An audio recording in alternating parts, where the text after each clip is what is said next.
अध्याय 12 से हम लोग पाठ कर रहे हैं। और यहाँ हमने देखा किस प्रकार शिव जी को भगवान मोहिनी रूप का दर्शन कराते हैं। और ये मोहिनी रूप का दर्शन करने से शिव जी विमोहित हो जाते हैं।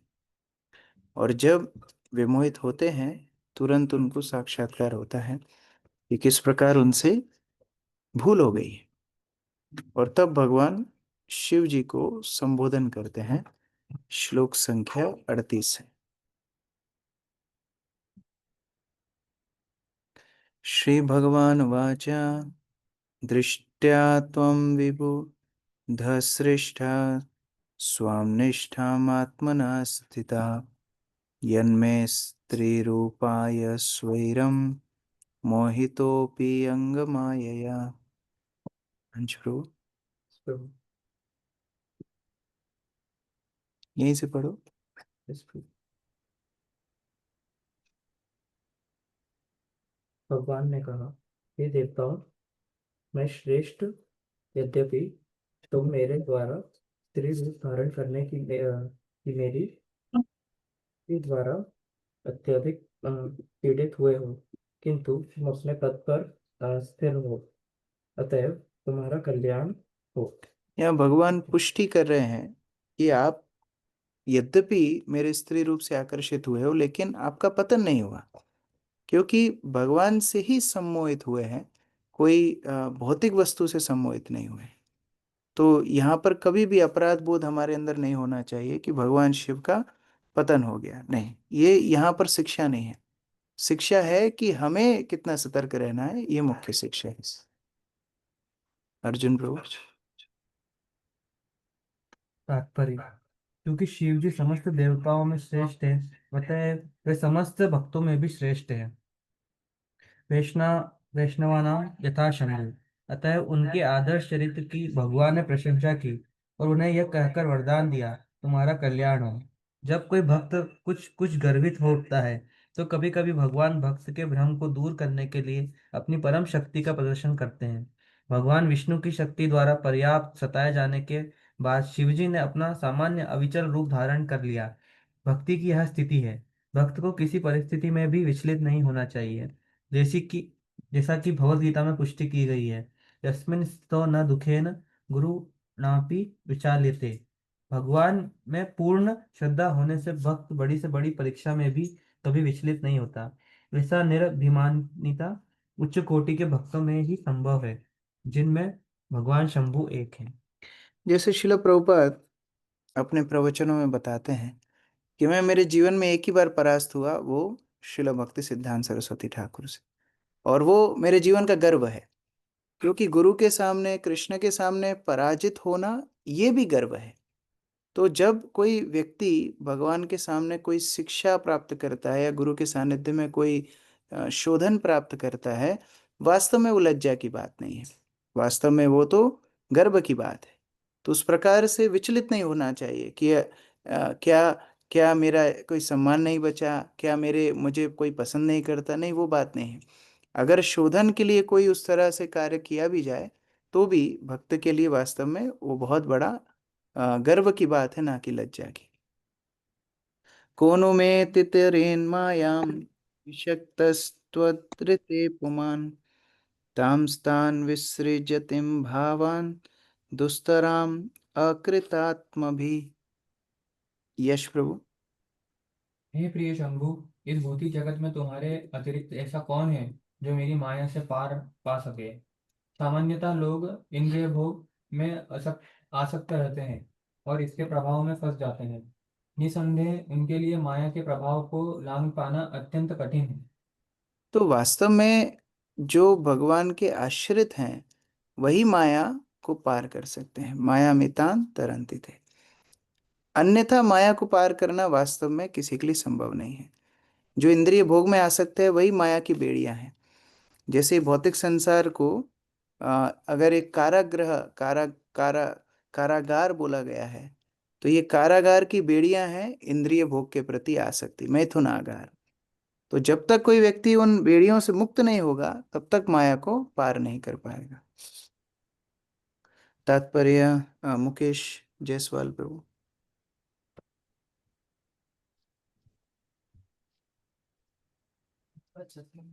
अच्छा, जय पाठक प्रभु। हरे कृष्णा प्रभु जी, दंडवत प्रणाम। तीन प्रमुख देवताओं ब्रह्मा, विष्णु तथा महेश्वर में से विष्णु को छोड़कर सभी माया वश में है। चैतन्य चरित्र मात में उन्हें माई कहा गया है, जिसका अर्थ है माया के प्रभाव में। किंतु यद्यपि शिवजी माया के संग रहते हैं, वे उससे प्रभावित नहीं होते। सारे जीव माया द्वारा प्रभावित होते हैं, किंतु शिवजी माया के साथ रहते हुए भी प्रभावित नहीं होते। दूसरे शब्दों में, इस संसार में शिवजी के अतिरिक्त सारे जीव माया द्वारा विचलित हो जाते हैं। अतः एत्व शिवजी ने तो विष्णु तत्व है, ना जीवत, वे इन दोनों के बीच में हैं। यहाँ पर बता रहे हैं कि ब्रह्मा विष्णु महेश्वर में से विष्णु के अलावा सब माया में रहते हैं। आगे शिल प्रभुपाद बता रहे हैं लेकिन शिव जी माया में नहीं रहते हैं। तो क्या समझे, माया में है कि नहीं है? योग माया में है। जो भगवान के भक्त होते हैं वो योग माया के वशीभूत होते हैं। भगवान की केवल अंतरंगा शक्ति उनको प्रभावित कर सकती है, लेकिन जो बहिरंगा शक्ति है उसमें सामान्य जीव फंसे रहते हैं, उसमें शिव जी नहीं फंसते। इसलिए शिव जी को कभी सामान्य जीव नहीं मानना चाहिए, वो भगवान के विशेष वैष्णव भक्त हैं। सेयं गुणमयी माया न त्वाम अभिभविष्यति, मया समेता कालेन काल रूपेण भागशः। काव्य प्रभु।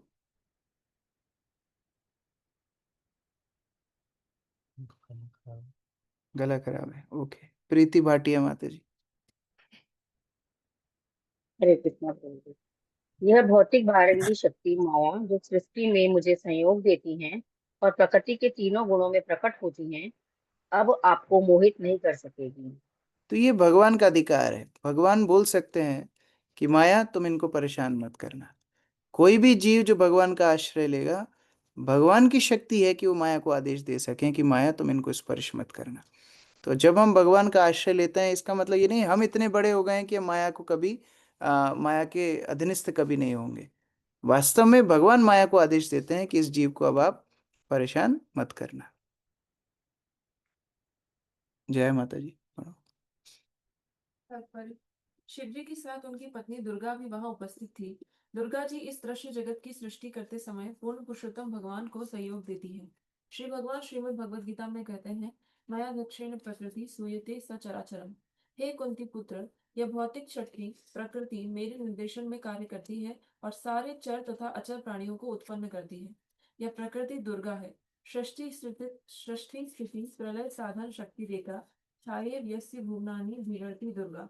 संपूर्ण ब्रह्मांड की रचना दुर्गा जी द्वारा काल रूप श्री विष्णु के सहयोग से की जाती है। स इक्षत लोकात्रु सृजा, स इमा लोकेन असृजत। यह वेदों का कथन है। माया को शिवजी की पत्नी होने का सौभाग्य प्राप्त है।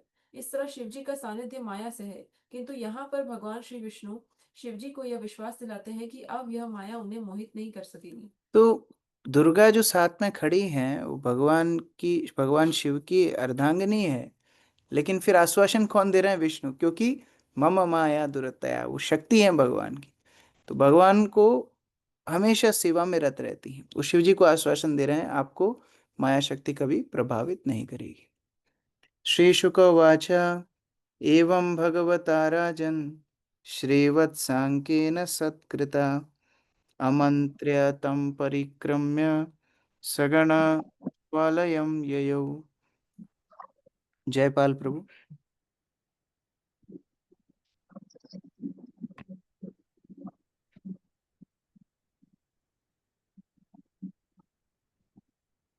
जयपाल प्रभु अनम्यूट किया।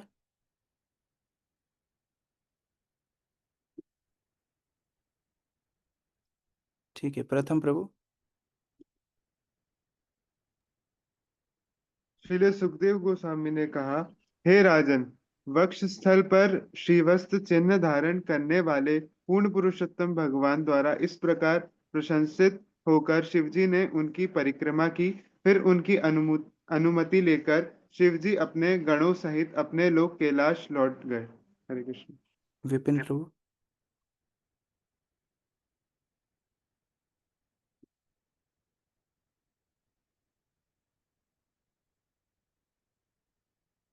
विशाल प्रभु। तात्पर्य। शील विश्वनाथ चक्रवर्ती ठाकुर कहते हैं कि जब शिवजी भगवान श्री विष्णु को नमस्कार कर रहे थे तो भगवान विष्णु ने उठकर उन्हें गले लगा लिया। इसीलिए यहाँ पर श्री वत्सांकेन शब्द प्रयुक्त हुआ है।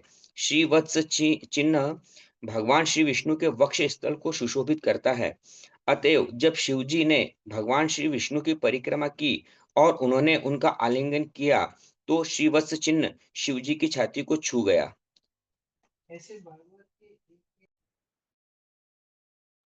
ऐसे भागवत के एक एक शब्द के ऊपर आचार्य ने बहुत टीका की है। अभी यहाँ श्रीवत्स क्यों क्यों इस्तेमाल हुआ है उसके ऊपर व्याख्या श्री विश्वनाथ चक्रवर्ती ठाकुर कर रहे हैं। और हम जब अलग अलग आचार्यों की पुस्तक देखते हैं, विशेषतः दशम स्कंद पे हर आचार्य ने टीका लिखी है। तो ऐसा नहीं कि एक दूसरे से कंपटीशन करने के लिए लिखी है। कोई बोल सकता है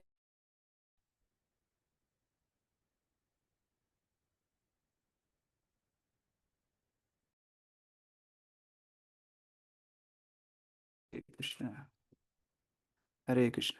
तो कोई बोल सकता है कि जब पहले से टीकाएं उपलब्ध थीं तो क्यों हर आचार्य ने लिखी। वास्तव में भगवान से प्रेम इतना है कि हर आचार्य अपने साक्षात्कारों को भक्तों के साथ साझा कर रहे हैं, उनके साथ भक्तों के साथ चर्चा कर रहे हैं। उसी तरह एक एक शब्द भागवत का इतना गहरा है। प्रति श्लोके प्रति अक्षरे नाना अर्थ का है। ये भगवान के स्वयं रूप हैं। एक एक शब्द एक एक श्लोक अलग अलग अर्थ हमें बताते हैं। आत्मांश भूतं तम मायां भवानीं भगवान भवा सम्मतां ऋषि मुख्यानां प्रीत्या चष्टाथ भारत। प्रिय रानी माता जी।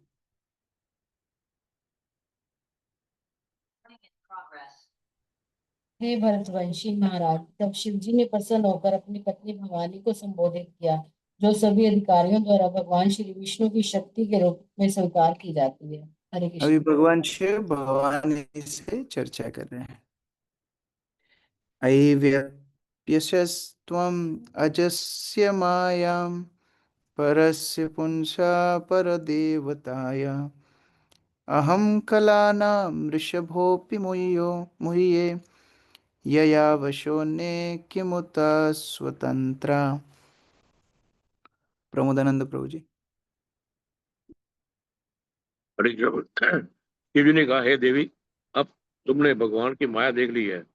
वे अजन्मा है ही सबके स्वामी है। यद्यपि मैं उनके प्रमुख विस्तारों में से एक हूँ तो भी मैं उनकी शक्ति से भ्रमित हो गया था। तो फिर उन लोगों के विषय में क्या कहा जाए जो माया का पूर्णतः आश्रित है। हरे कृष्ण। एक किसी मठ के अनुयायी हैं जिन्होंने प्रभुपाद का ये तात्पर्य जो ऊपर लिखा है इसको लेके बड़ा आलोचना की कि अरे ये स्वामी प्रभुपाद जी क्या ऐसा लिख रहे हैं कि भगवान शिव भी माया के अधीनस्थ हैं। ये तो गलत लिखते हैं, ऐसा क्यों आलोचना करते हैं, इस्कॉन वाले भगवान शिव का अपराध करते हैं।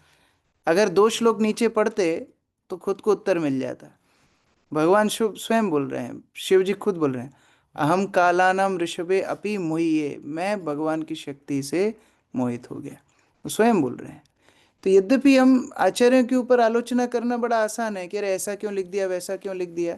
गीता में भगवान को जहाँ तात्पर्य में श्रील प्रभुपाद बताते हैं, मान लो शब्द लिखा है परमेश्वर या आत्मा, प्रभुपाद बोल रहे हैं श्री कृष्ण, वहाँ आलोचना होना शुरू हो जाती है, अरे यहाँ तो परमात्मा लिखा है, यहाँ कृष्ण क्यों लिखा है। लेकिन आगे पढ़ेंगे भगवान कृष्ण बोल रहे हैं मैं ही परमात्मा हूँ, मैं ही विष्णु हूँ, मैं ही सब कुछ हूँ।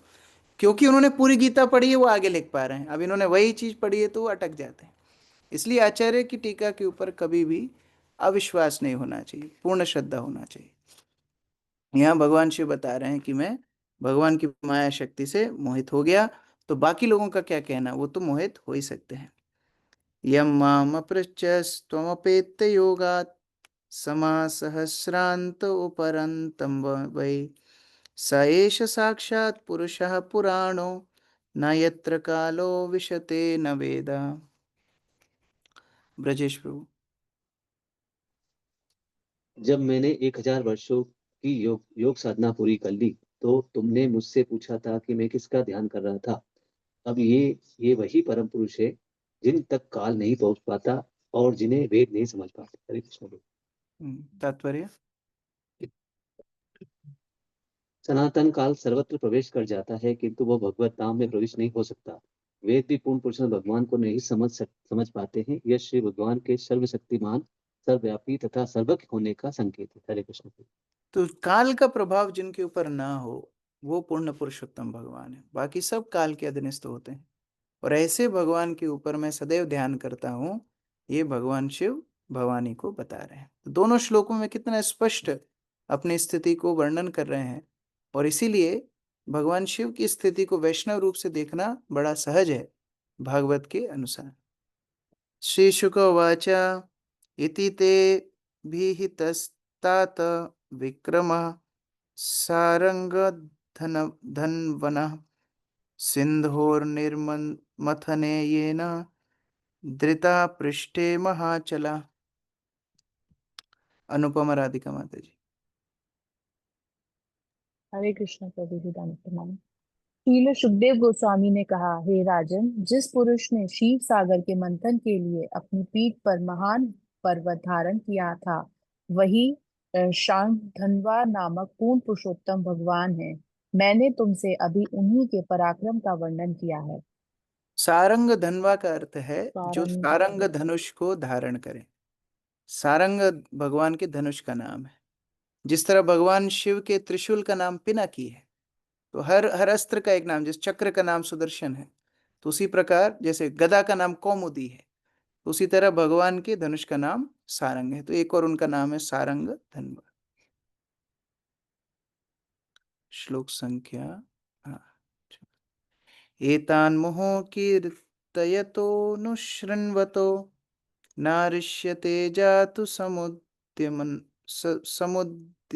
क्वचित् यदुत्तम श्लोक गुणानुवर्णनम समस्त संसार परिश्रमापहम। आशा माता जी श्रुति फल बता रहे हैं समुद्र मंथन कथा सुनने का। जो कोई क्षीर सागर के मंथन की कथा को निरंतर सुनता या सुनाता है उसका प्रयास कभी भी निष्फल नहीं होगा। वास्तव में पूर्ण पुरुषोत्तम भगवान के यश का कीर्तन करना ही इस भौतिक संसार के समस्त कष्टों को ध्वस्त करने का एकमात्र साधन है। जो साधक हैं उनकी साधना सफल होगी इस कथा को सुनने से, वो कभी निष्फल प्रयास नहीं होंगे। और यही एकमात्र साधन है जिससे भौतिक संसार के सारे कष्टों को ध्वस्त किया जा सकता है। भौतिक संसार में अगर हम केवल भगवान के चरणों का आश्रय ले लें तो सारी वस्तुएं हमको स्पर्श करने का साहस भी नहीं कर पाएंगी। जैसे यमराज यमदूतों को बोलते हैं, जो मेरे भगवान के नाम को एक बार भी लेते हैं उनके पास मत भटकना। उसी प्रकार माया शक्ति को भगवान ये आदेश दे रहे हैं, तुम मेरे भक्तों को स्पर्श मत करना। ये जैसे कोई बारिश हो रही हो छाते के समान है। कोई भी माया का भौतिक संसार का स्पर्श भक्त को नहीं होगा अगर वो भगवान के उत्तम श्लोक गुणार्न वर्णनम, भगवान उत्तम श्लोकों के गुणों की चर्चा करते रहेंगे।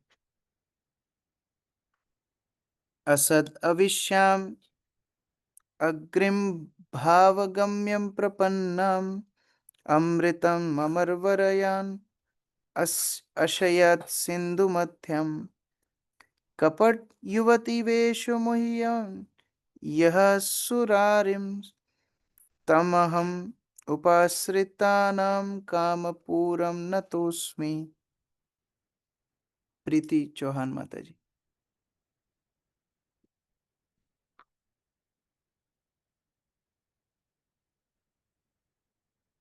सरिता माता जी। हरे कृष्ण। एक तरुण स्त्री का रूप धारण करके तथा इस प्रकार असुरों को मोहित करके पूर्ण पुरुषोत्तम भगवान ने अपने भक्तों अर्थात देवताओं को क्षीर सागर के मंथन से उत्पन्न अमृत बांट दिया। मैं उन पूर्ण पुरुषोत्तम भगवान को जो अपने भक्तों की इच्छाओं को सदा पूरा करते हैं सादर नमस्कार करता हूँ। तो कथा शुरू हुई थी संक्षिप्त वर्णन से कि भगवान ने समुद्र मंथन के समय पर कश्यप इत्यादि रूप लिए। परीक्षित महाराज का प्रश्न हुआ, उससे यहाँ कई अध्यायों में समुद्र मंथन की कथा हुई। अंतिम सुखदेव गोस्वामी प्रणाम कर रहे हैं कि ये 7वें मनवंतर में क्षीर सागर के मंथन में मदद करने वाले भगवान, जो अपने सारे भक्तों की इच्छाओं को पूरा करते हैं, उनको मैं प्रणाम करता हूँ। तो अभी 7वां मनवंतर ही चल रहा है। अगला अध्याय आगे के मनुओं का वर्णन है। तो जिनको याद हो 8वां स्कंद शुरू कैसे हुआ था कि अभी तक स्वयंभू मनु के वंश का वर्णन हुआ है, बाकी मनुओं ने क्या किया। तो उस श्रृंखला में दूसरे मनु, तीसरे, चौथे, 5वें, 6वें, 7वें तक की कथा यहाँ हो गई। आगे अभी बाकी के आगे भविष्य में आने वाले मनुओं की चर्चा होने वाली है। तात्पर्य सुजाता माता जी।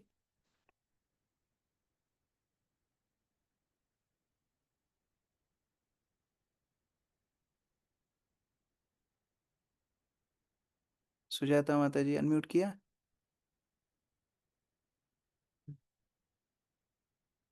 ठीक है, भूमिका माता जी। तात्पर्य शिव सागर के मंथन संबंधी इस कथा का उपदेश भगवान द्वारा स्पष्टतः वर्णन किया गया है। यद्यपि वे सब पर संभाव रखते हैं, किंतु स्वाभाविक स्नेह के कारण वे अपने भक्तों का पक्ष लेते हैं। भगवान भगवत गीता में कहते हैं, सम्मोहम सर्वभूतेषु न मे द्वेष्यस्यो न देष्यस्ति न प्रिय ये भजन्ति तु माम भक्त्या मयि ते तेषु चाप्यहम्। मैं ना तो किसी से ईर्ष्या करता हूँ, ना किसी का पक्षपात करता हूँ। मैं तो सबके लिए समान हूँ, किंतु जो भक्ति पूर्वक मेरी सेवा करता है वह मेरा मित्र है। वह मुझ में है और मैं उसका मित्र हूँ। भगवान का यह पक्षपात स्वाभाविक है। कोई भी व्यक्ति अपने बच्चे की परवाह पक्षपात के कारण नहीं करता, अपितु प्रेम के आदान प्रदान के कारण करता है। बच्चे पिता के स्नेह पर आश्रित रहते हैं और पिता स्नेह से बच्चों का पालन करता है। इसी प्रकार चूंकि भक्त भगवान के चरण कमलों के अतिरिक्त और कुछ भी नहीं जानते, अतएव भगवान अपने भक्तों की रक्षा करने तथा उनकी इच्छाओं को पूरा करने के लिए सदैव तैयार रहते हैं। अतएव वे कहते हैं, कौन्तेय प्रतिजानी ही न मे भक्त प्रणश्यति। हे कुंती पुत्र, निर्भीक होकर घोषणा कर दो कि मेरे भक्त कभी विनष्ट नहीं होता। मेरा भक्त कभी विनष्ट नहीं होता। इस प्रकार श्रीमद् भागवत के अष्टम स्कंद के अंतर्गत मोहिनी मूर्ति अवतार पर शिव जी का स्क्रीन मोहित होना नामक 12वें अध्याय के भक्ति विधान तात्पर्य पूर्ण है। जैसे 2-3 साल पहले SPMF फेस्टिवल में हमने एक भक्त को जिम्मेदारी दी थी कि हम लोग प्रभुपाद शिष्यों का और कुछ विशेष अतिथियों का प्रसाद गोविंदास रेस्टोरेंट के एरिया में करवाना चाहते हैं, तो आप थोड़ा गेट पे देखना कि कोई सामान्य व्यक्ति अंदर ना जाए, क्योंकि विशेष वरिष्ठ भक्तों का प्रसाद वहाँ हो रहा है। बेचारे खड़े रहे, सबको तो उन्होंने मना कर दिया। अब उनकी बेटी आई, उसको अंदर ले लिया। अब बेटी अकेली नहीं आई, वो अपनी 2-4 सहेलियों को लेकर के आई। तो हमने उनको पूछा, प्रभु जी ये क्या हुआ? बोला, प्रभु जी मुझसे कुछ भी करा लो, मेरी बेटी को मैं मना नहीं कर सकता। तो भगवान का भी इसी तरह प्रेम है अपने भक्तों के लिए। वो सब कुछ जानते हैं नियम क्या है, लेकिन फिर भी पक्षपात हो जाता है। प्रभुपाद बता रहे हैं, पक्षपात के चलते नहीं, लेकिन प्रेम के चलते। अपने भक्तों को इतना प्रेम करते हैं, चाहे कुछ भी हो, अपने भक्तों का हमेशा हर इच्छा को पूरा करने के लिए भगवान तत्पर रहते हैं।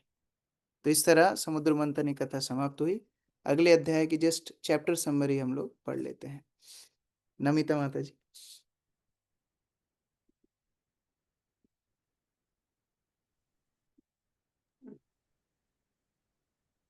भावी मनुओं का वर्णन। 14 मनुओं में से 6 मनुओं का वर्णन पहले हो चुका है। अब इस अध्याय में 7वें से 14वें मनुओं का एक एक करके वर्णन किया जाएगा। 7वां मनु विवस्वान का पुत्र है और श्रद्धा देव कहलाता है।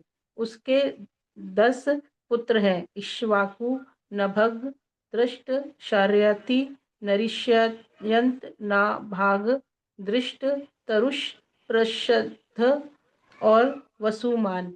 इस मनवंतर के देवता हैं आदित्य गण, वसुगण, रुद्रगण, विश्व देवगण, मरुतगण, अश्वनी कुमार तथा ऋभुगण इत्यादि। स्वर्ग का राजा इंद्र पुरंदर के नाम से जाना जाता है और सप्त ऋषि कश्यप, अत्रि, विशिष्ट, विश्वामित्र, गौतम, जमदग्नि तथा भरद्वाज के नामों से विख्यात है। इस मनवंतर में पूर्ण पुरुषोत्तम भगवान श्री विष्णु कश्यप के पुत्र के रूप में अदिति के गर्भ से प्रकट होते हैं। 8वें मनवंतर में मनु सावर्णी है, उनके पुत्र निमोर्क इत्यादि है और देवताओं में सुतपा इत्यादि हैं। विरोचन पुत्र बलि इंद्र है और गाल्व तथा परशुराम सप्त ऋषियों में से हैं। इस मनवंतर में श्री भगवान देवगुहा तथा सरस्वती के पुत्र सार्वभौम के रूप में जन्म लेते हैं। 9वें मनवंतर में दक्ष सवर्ण मनु है, उनके पुत्र में धूमकेतु प्रमुख हैं और देवताओं में मरीचि, गर्भ इत्यादि हैं।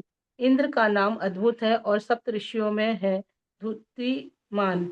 इस मनवंतर में आयुष्मान तथा अंबुधारा से जन्मे ऋषभ अवतार होते हैं। 10वें मनवंतर में मनु ब्रह्म सवर्ण है, उनके पुत्र से भूरिश्रवण प्रमुख है और सप्तऋषियों में हविष्मान तथा अन्य है। देवताओं में सुवासन गण प्रधान है और शंभु इंद्र है। इस मनवंतर के अवतार में विश्वक्सेन है, जो शंभु के मित्र है और विश्वशिष्टा नामक ब्राह्मण के घर में विशुचि के गर्भ से उत्पन्न हुए। एक मनवंतर का जिस तरह यहाँ वर्णन हो रहा है, अभी कोई सुपरमैन, बैटमैन इनका पूछे कि कौन से मनवंतर में हुए थे, क्योंकि अभी तो देखने के लिए मिलते नहीं है।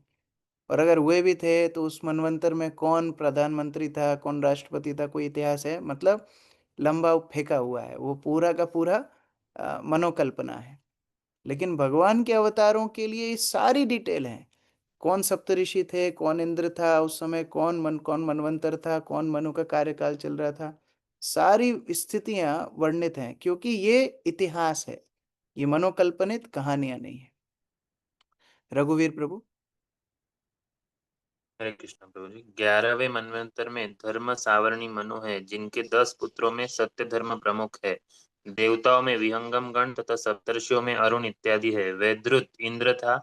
इस मनवंतर में धर्म सेतु अवतार हुआ, जो वैद्रुत तथा आर्यक से उत्पन्न है।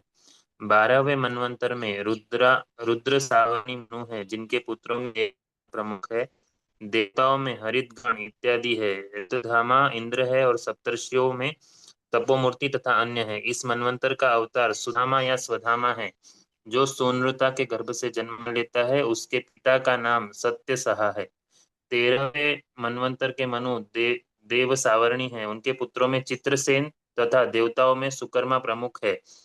दिव सप्ती इंद्र है और निर्मोक सप्तर्षियों में से है। इस मनवंतर का अवतार योगेश्वर के है, जिसके माता पिता ब्रूहि तथा देवहोत्र है। 14वें मनवंतर के मनु इंद्र सावरणी है, उनके पुत्रों के नाम उरु तथा गंभीर है। पवित्र गण इत्यादि देवता शुचि, इंद्र तथा अग्नि तथा बाहु इत्यादि सप्तर्षि है। इस मनवंतर का अवतार बृहद भानु है, जो विताना के गर्भ से उत्पन्न है और सत्रायन का पुत्र है। इन मनुओं का शासनकाल कुल मिलाकर 1000 चतुर्युगों का तुल्य है। 23 लाख गुना 1000 वर्ष का है। तो अभी मैं एक चीज गलत बोल गया। जो समुद्र मंथन ही कहता है 6वें मनवंतर की, चक्षुषा मनवंतर, उसके बाद 7वें मनवंतर से आगे वर्णन होने वाला है और 9वें स्कंद तक अभी यही चर्चाएं चलने वाली हैं, क्योंकि 7वें मनवंतर से लेके 14वें मनवंतर तक की कहानियां अभी 9वें स्कंद तक के अंत में रहेंगी, और वही 7वें मनवंतर के 28वें चतुर्युग में भगवान कृष्ण का अवतरण, वहां से 10वें स्कंद की कथा शुरू होगी। हरे कृष्ण। ग्रंथराज श्रीमद् भागवतम की जय, श्री प्रभुपाद की जय। किसी का कोई प्रश्न है? यस राघव प्रभु।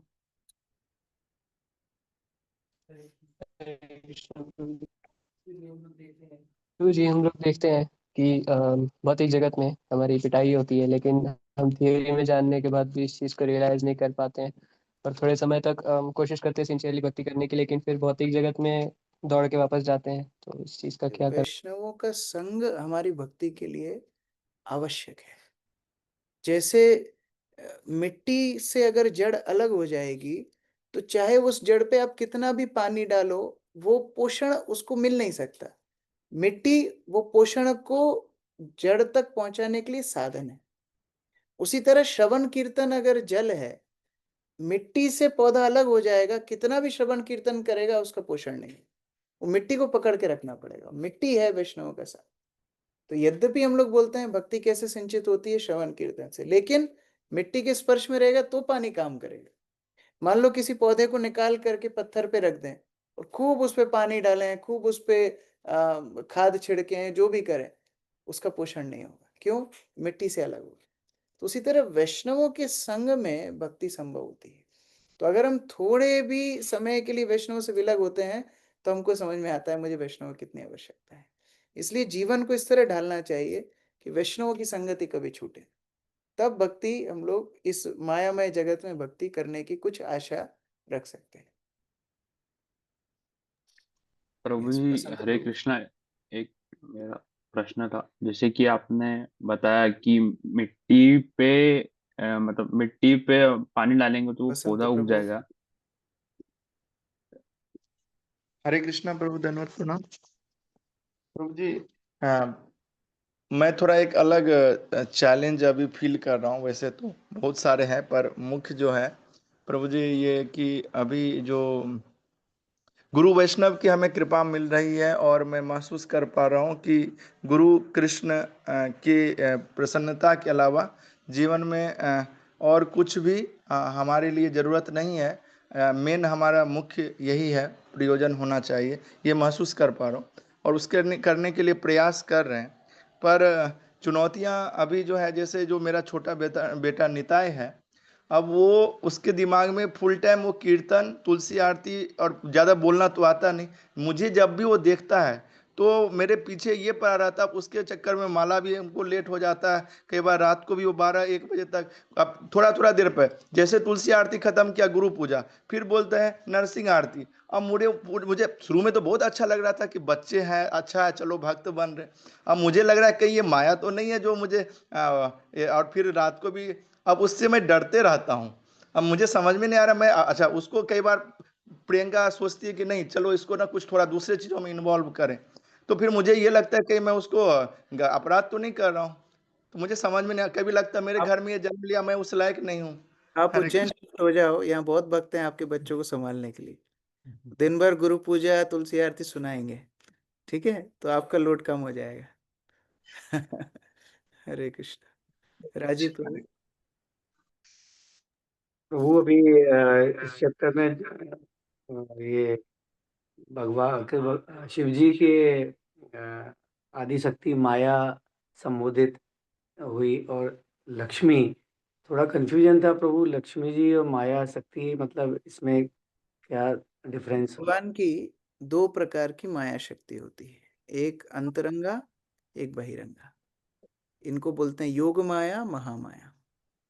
तो योग माया शक्ति आध्यात्मिक जगत में कार्य करती है और महामाया भौतिक जगत में कार्य करती है। जैसे किसी देश की अलग अलग सेना होती है, थल सेना होती है, जल सेना होती है, वायु सेना होती है, सबके क्षेत्र अलग अलग होते हैं। उसी तरह पुलिस फोर्स का क्षेत्र अलग होता है। अब माया शक्ति भगवान की एक ही शक्ति है, लेकिन भौतिक जगत में जब वो कार्य करती है तो महामाया दुर्गा रूप है, और जब वो आध्यात्मिक जगत में कार्य करती है तो वो योग माया रूप है। वो अलग अलग भगवान की लीलाओं में अलग अलग रूपों में दर्शन देती है। जैसे विष्णु रूपों में लक्ष्मी के रूप में रहती हैं, हाँ, जैसे राम रूप में सीता के रूप में रहती हैं। इस तरह अलग अलग रूपों में भगवान की अर्धांगिनी बन के लीला करती है। भौतिक संसार में भगवान स्वयं आदान प्रदान नहीं करते, वो भगवान शिव के माध्यम से करते हैं। इसीलिए उनकी अर्धांगिनी रूप में महामाया दुर्गा के रूप में यहाँ कार्य करती है। ये अंतर है। हंसराज प्रभु। हरे कृष्णा प्रभु जी, दंडवत प्रणाम। प्रभु जी, ये श्लोक में आया है कि हे कुंती पुत्र, निर्भीक होकर घोषणा कर दो कि मेरे भक्त कभी विनष्ट नहीं होता। तो ये विनष्ट प्रभु जी, मतलब ये तात्पर्य समझ में नहीं आया। विनष्ट अर्थात आध्यात्मिक रूप से कभी उसका पतन नहीं होगा, ये उसका मुख्य मतलब है। शरीर की यहाँ पर बात नहीं हो रही। भगवान शरीर बचा भी सकते, नहीं भी बचा सकते, लेकिन आध्यात्मिक रूप से उसका कभी पतन नहीं होगा, भगवान उसकी रक्षा करेंगे। थैंक यू प्रभु। हरे कृष्णा, दंडवत प्रणाम। दीपिका माता जी। हरे कृष्णा प्रभु जी, दंडवत प्रणाम। प्रभु जी, जैसे कि श्री कृष्ण के एक्सपेंसिव अवतार होते हैं परमात्मा महाविष्णु, ऐसे शिव जी के भी एक्सपेंसिव है क्या? क्योंकि हाँ, कैलाश में रहते हैं वो और ये भौतिक संसार में भगवान शिव सदाशिव उनका मूल रूप है, जहाँ वो आध्यात्मिक जगत और भौतिक जगत के बीच में उनका शाश्वत धाम है। वो धाम कभी विनष्ट नहीं होता। लेकिन वो भगवान शिव भौतिक संसार में रुद्र रूप से विस्तार करते हैं। तो हर ब्रह्मांड में एकादश रुद्रों के अलग अलग सेट होते हैं, और इस तरह अनंत अनंत रुद्र रूप भौतिक संसार में क्रियाशील होते हैं। तो वो सब भगवान शिव के विस्तार है। अनुराधा माता जी।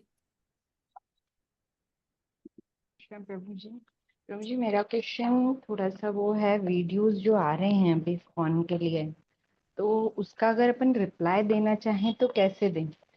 वो बोल रहे हैं कि 400 मंदिरों का सारा जो प्रॉफिट है वो अमेरिका जा रहा है, तो हाँ, उसका रिप्लाई देना चाहता हूँ। उन लोगों को रिप्लाई दे सकते हैं। कई भक्तों ने वीडियोस बनाए भी हैं इसके ऊपर।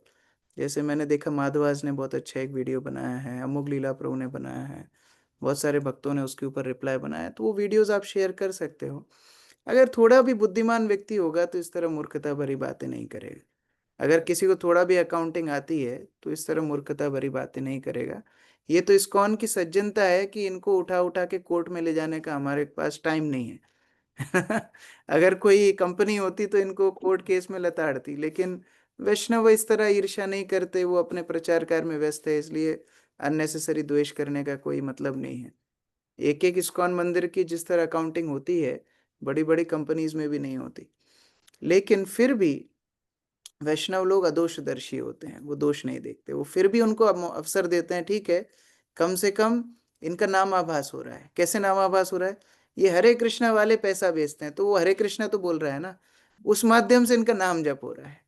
तो कम से कम जैसे जगाई मदाई के लिए रूप और सनातन बोलते हैं, जगाई मदाई बोलते थे ये निमाई पाखंडी है, ये निमाई ब्राह्मणों के विद्वेषी है, ये निमाई।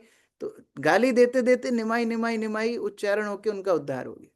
उसी तरह शिशुपाल बचपन से कृष्ण को कितने दोष प्रवृत्ति से देखता था, लेकिन नाम आभास हो गया भगवान का नाम लेते लेते। तो कम से कम वो बेनिफिट तो उनको मिल ही रहा है। लेकिन फिर भी भक्त लोगों को प्रयास करना चाहिए कि सकारात्मक प्रचार करें।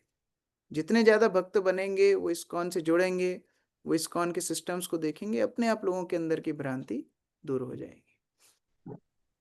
हरे कृष्ण प्रभु जी, एक क्वेश्चन और था। एक तो अपना ये रहता है कि हमको ईर्ष्या द्वेष ये सब चीजें नहीं रखनी चाहिए, लेकिन है ना अपन जब जप करते हैं तब भी बहुत सारी ऐसी चीजें आ जाती है दिमाग में, तो उससे कैसे बचा जाए अपन? मतलब जैसे हम इतने सालों से जुड़े हुए हैं, तो हम ये सोच के अपने आप को वो करके दो तीन मिनट में हम वापस से माला जप में आ जाते हैं, लेकिन फिर भी कई बार बहुत सारी चीजें ऐसी होती है जो बहुत परेशान करती है, तो उसके जब लिए क्या करें? जब के समय यदि सावधानी से जप करना है तो 2 घंटे के जप की तैयारी बाकी 22 घंटे में होती है। कोई ये व्यक्ति अगर ये सोचे कि मैं 22 घंटे तो जो चिंतन है वो चलने दूंगा और 2 घंटा जब बहुत अच्छे से करूंगा, तो वो संभव नहीं है। तो जो हमारा बाकी का दिन है, बाकी के दिन में बड़ा सचेत रहना चाहिए कि हम किसी के निंदा विचार द्वेष विचार तो नहीं कर रहे हैं। और अगर वो नहीं भी कर रहे हैं तो क्या हम पॉजिटिव श्रवण कीर्तन भक्तों की संगति कर रहे हैं कि नहीं। अगर वो पोषण चेतना को बाकी 22 घंटे मिलेगा, तब 2 घंटे जब आप भगवान की प्रसन्नता के लिए कर पाओगे। तो ये तैयारी हमारी पूरे दिन चलती है। तो ये सचेत होकर के हमको दिन बिताना चाहिए कि अगले दिन का मेरा जब खराब हो जाए, मैं जो ये चर्चाएं कर रहा हूँ, मैं जो ये निंदा द्वेष इत्यादि के विषय में सोच रहा हूँ, या मैं कोई जागतिक विषयों में अपने आप को लिप्त कर रहा हूँ, अगले दिन का मेरा जब बिगड़ने वाला है। तो ये सचेत हर वैष्णव को होना चाहिए। थैंक यू सो मच प्रभु जी। श्री प्रभुपाद की जय। ग्रंथराज श्रीमद् भागवत। प्रभु